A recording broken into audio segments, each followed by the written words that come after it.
Chers amis de thé francophone, bonjour. Bienvenue à Taïwan pour une nouvelle leçon avec moi, Stéphane Erler du blog Tea Masters, qui va bientôt fêter ses 17 ans. Ouais, hein, je crois que c'est jeudi prochain, 17 ans que j'ai commencé le blog teamasters.blogspot.com. Et donc à l'occasion de cet anniversaire, je me suis dit, tiens, on va revenir aux sources, hein. À l'époque, on avait fait un article sur les 10 bonnes raisons que j'ai de boire le thé. Je l'avais fait en anglais, en français et en allemand, et c'est pour ça que je suis content maintenant de m'exprimer de nouveau dans ces trois langues, mais maintenant plutôt en vidéo que par le blog. Bon, j'écris encore un petit peu, surtout j'aime bien faire des photos, mais maintenant c'est un petit peu par les vidéos que j'essaie de propager les connaissances de thé que j'ai pu acquérir depuis plus de 17 ans.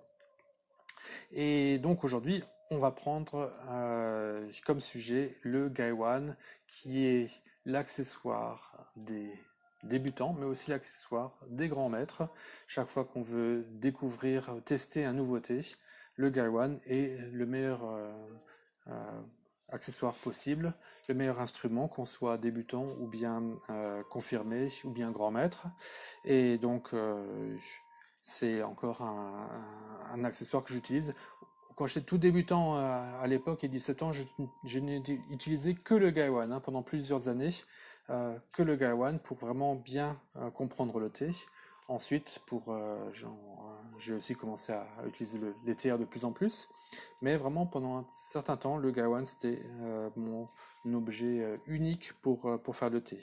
Alors aujourd'hui, je vais un peu vous parler de son nom, et puis je vais aussi vous dire de faire attention, parce que si on fait pas attention, ce qui peut arriver, c'est ça, un Gaiwan cassé, ébréché, et donc il faut vraiment bien savoir comment le manier pour éviter de le casser. Ça c'est vraiment très dommage. Alors pour des Gaiwan comme ça, c'est pas trop cher, mais celui-là, il est quand même un petit peu plus rare déjà, et donc c'était vraiment dommage de le faire tomber.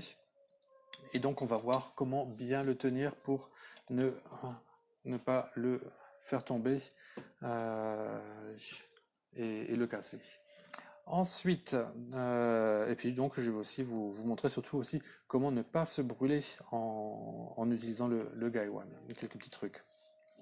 Alors d'abord, Gaiwan Zhong ou bien Gaibe, hein, c'est quoi le bon nom pour cet instrument, hein? Alors, il y a deux mots, Gaiwan, Gaibe. On remarque qu'ils sont un petit peu similaires. Ça commence par un gai. Gai, c'est le couvercle.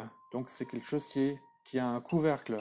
Et wan ou b, wan en fait c'est le bol. On utilisait déjà le nom, ce mot wan à la période Tang, pour décrire le bol dans lequel on buvait le thé. Par contre, chez les Song, on n'utilisait plus wan, on utilisait zan, hein, un cha zan, un bol à thé chez les Song, pour faire cette préparation style matcha, hein, c'est un zan. Par contre, donc le mot wan, il revient pour décrire ouais, le bol dans lequel on boit le thé, de nouveau sous les Ming et les Qing. Et alors peut se dire, tiens, c'est quoi le bon mot pour ce bol? Est-ce que ça va être wan, B ou bien zhong? Et si on regarde dans ce qui est la référence dans le monde chinois des, euh, des instruments, c'est le National Palace Museum. C'est la collection des empereurs de Chine qui a été euh, qui est devenu domaine public en 1911 quand l'empereur a abdiqué. Et donc on a fait un musée de ce palais. Et le Kuomintang, le KMT, quand les Japonais ont envahi la Chine disons, à la Seconde Guerre mondiale, il a transporté tous ces trésors, il les a mis en sûreté, et après, quand ce sont les communistes qui ont pris le pouvoir en Chine, il les a amenés, tout ça avec lui, à Taïwan. Et donc, ce musée du Palais National, vraiment, ce sont les plus grands experts de la porcelaine chinoise qu'on puisse trouver de nos jours. parce qu'ils ont dans leur collection les trésors des empereurs de Chine. Et quand on regarde dans la collection des empereurs de Chine, qu'est-ce qu'on peut trouver? On va trouver des bols, des coupes. Et quand on regarde le nom de ces coupes, par exemple ici, hop, qu'est-ce qui est marqué? Ben, Cha Zhong, hop.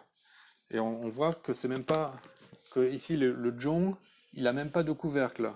Donc un Zhong, et parfois ils vont écrire Cha Wan ou bien Cha Bei pour la dynastie Qing. Donc même le musée du Palais National, il ne fait pas la différence entre Wan, Zhong et Bei pour les coupes de thé. Donc pourquoi est-ce que parfois c'est marqué Wan, ou parfois c'est marqué Zhong, parfois c'est marqué Bei? En fait, ils ont simplement suivi l'inventaire des empereurs de Chine. Hein. Les empereurs, forcément, ils avaient plein de porcelaine qui coûtait très très cher à l'époque, hein, quand la Chine était la seule à en produire. Et donc les empereurs, ils ont des inventaires de tout ce qu'ils possèdent parce qu'ils ne pourront pas se rappeler eux-mêmes de tout ce qu'ils ont, hein, et pour être certain qu'on ne leur vole pas, que leurs servants ne leur volent pas leurs trésors. Et donc dans l'inventaire du du Palais National, on a repris les mêmes mots qu'autrefois chez les empereurs, mais même déjà eux ne faisaient pas trop la distinction entre Wan, Bei et Zhong. Par contre, on a un livre très intéressant de cette époque qui est le Rêve de la Chambre Rouge. Et dans ce Rêve de la Chambre Rouge, un long roman chinois de dynastie Qing, écrit par un mandarin, quelqu'un dont la famille était responsable des habits de l'empereur. C'est pour ça que cette personne vraiment était très très familière de la cour. Elle avait eu accès directement à l'empereur dans sa jeunesse, et puis sa famille, vraiment, ils étaient vraiment les gens qui étaient en charge de fournir l'empereur et donc toute sa famille, toute la cour en habits. Donc des gens très très puissants à l'époque, qui ont perdu les faveurs à un moment, et c'est pour ça qu'il a aussi écrit ce livre. Il n'a pas voulu dire que c'est une histoire vraie, donc il dit que c'est un rêve, hein, pour pas être accusé de dévoiler des secrets et ne pas être poursuivi par la censure. Mais donc dans ce livre, il parle aussi assez souvent de thé, et on voit qu'il va utiliser les mots cha bei, cha wan et zhong un petit peu différemment. Dans des moments un peu plus communs de vie de tous les jours, il va utiliser le mot bei, cha bei ou bien cha wan, mais il va utiliser le mot zhong seulement dans des circonstances très formelles, pour montrer une certaine politesse, une certaine déférence envers la personne avec qui il va prendre le thé. Donc on peut dire, en voyant le contexte dans ce livre, que le mot zhong, autrefois, dans la période Qing, c'était une appellation bien plus respectueuse, bien plus formelle que les mots gaibei ou bien gaiwan, même si en fait ça représentait exactement la même chose. Il n'y avait pas de différence d'un point de vue de la forme. En fait, c'est toujours le même accessoire, seulement zhong donc est un peu plus formel. Ensuite, ce qui va peut-être vous intéresser un peu plus, c'est comment bien utiliser un gaiwan. Alors il y a deux manières d'utiliser. On peut l'utiliser déjà un peu comme une tasse et boire directement à la tasse. La plupart du temps, c'est plutôt avec des thés verts ou bien des thés au jasmin, des thés fleuris. Et à ce moment-là, on boit dans la tasse, on peut le prendre euh, avec la soucoupe. Et on va utiliser le couvercle, un peu comme filtre, pour enlever les feuilles, pour pas qu'on les avale. Hein, et donc boire comme ça. Hop là. avec donc le couvercle comme filtre. Par contre, nous, ce qui va plutôt nous intéresser, c'est d'utiliser le Gaiwan comme instrument pour infuser le thé. Et pour bien l'infuser, euh, ensuite il faut également le verser dans les coupes. Et là, il y a un petit problème, un petit risque de se brûler les doigts. Alors avec les théières, on a une anse qui est un peu plus loin, donc qui évite qu'on se brûle. Mais avec le Gaiwan, le truc en fait, c'est vraiment de tenir le Gaiwan avec juste deux doigts, comme ça, sur les bords, tout en haut, sur le bord du Gaiwan. Hein, j'essaie de vous montrer. Donc vraiment de... Et, donc on va le tenir sur euh, la ligne du diamètre et ouvrir un petit peu le couvercle pour qu'il y ait un peu d'air qui puisse rentrer d'un côté pour que l'eau puisse sortir de l'autre. Et on va faire en sorte que l'eau, elle sorte euh, à la moitié, hein, équidistance entre les deux doigts, pour qu'elle ne soit ni trop proche de l'un ou de l'autre, pour ne pas les brûler. Voilà. Alors je vais vous montrer comment ça marche. Alors là j'ai un thé que je suis déjà en train de boire. Je vais continuer à l'infuser. Un Dahuling, hein, tout simplement. Comme on est, on est dimanche, on ne se prive pas, on boit du Dahuling de printemps. Et, et ici, je vois toujours pas vos commentaires, c'est embêtant.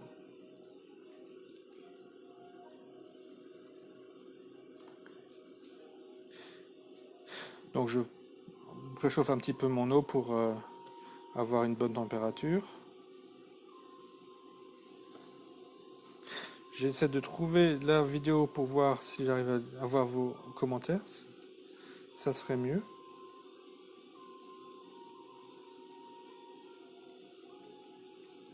Ah, voilà.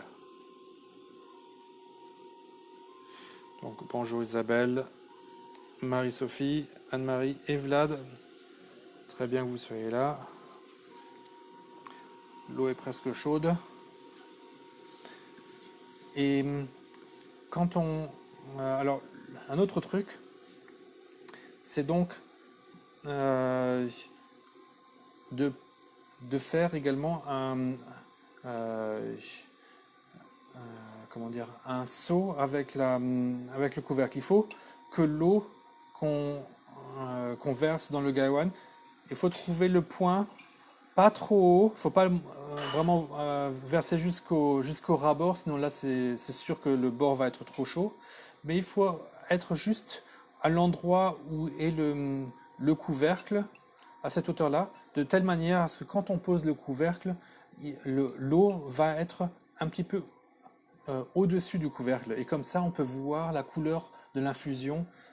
Et comme ça aussi, quand on pose le couvercle dessus, l'eau va se mettre autour et va sceller euh, le couvercle et il n'y aura pas d'air qui puisse rentrer. Alors, j'y vais doucement.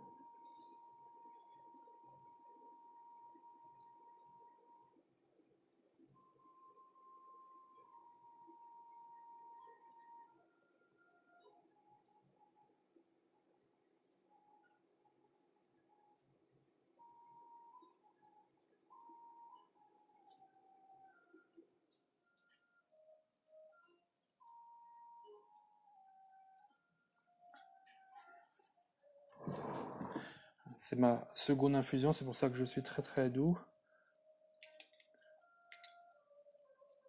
Très lent. Je pose le couvercle dessus. Il y a de l'eau qui se met tout autour et qui scelle le couvercle de telle manière maintenant il n'y a aucun air qui peut rentrer dedans. Ça permet de garder la température au maximum à l'intérieur et cela me permet de regarder la couleur changer de cette infusion et également je peux voir le niveau monter ou descendre.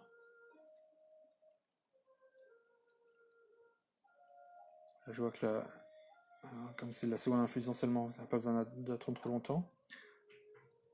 Donc là, je bouge un petit peu le couvercle pour qu'il y ait cet air qui puisse rentrer par derrière. Et de l'autre côté, maintenant, je peux faire sortir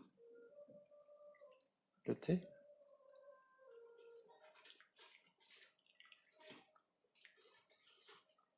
Et voilà, maintenant, j'arrive à verser sans avoir les doigts trop chauds. Si vous êtes complètement débutant avec un Gaiwan, vous pouvez d'abord vous exercer euh, à faire cela avec de l'eau froide ou de l'eau tiède, à verser dans les coupes, sans en mettre à côté, mais juste avec de l'eau froide.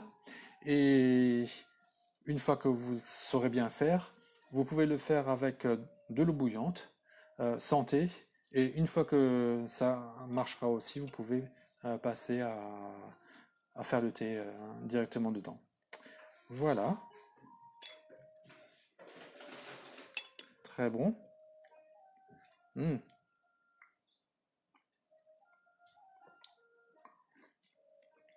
délicieux. Voilà, donc ça c'est, ce sont les petits trucs pour bien réussir à ne pas se brûler les doigts. Et en ne se brûlant pas les doigts, on ne laisse pas tomber, comme ça on ne casse pas son Gaiwan qui est en porcelaine. Et, et donc comme c'est un instrument bien neutre, c'est aussi l'instrument idéal pour ne pas avoir la complexité d'avoir une glaise qui va changer un petit peu le goût du thé avec cet aspect neutre. On peut plus facilement comparer différents thés et voir est-ce que le thé en soi, est-ce qu'il est bon ou pas. C'est pour ça que même si on est très très bon, même si on a une très très bonne théière, pour bien tester un thé pour la première fois, c'est toujours le mieux d'utiliser un Gaiwan. Et en plus, c'est versatile, on peut l'utiliser avec tous les thés qu'on veut, des thés verts, jaunes, blancs, noirs, etc. etc. Donc un seul accessoire suffit pour tous les thés, alors que pour les théières, très souvent, on en dédicace une théière par type de thé, donc ça limite un petit peu leur utilité. Voilà, j'espère que vous avez appris une ou deux choses et je vous dis à la semaine prochaine pour un autre cours.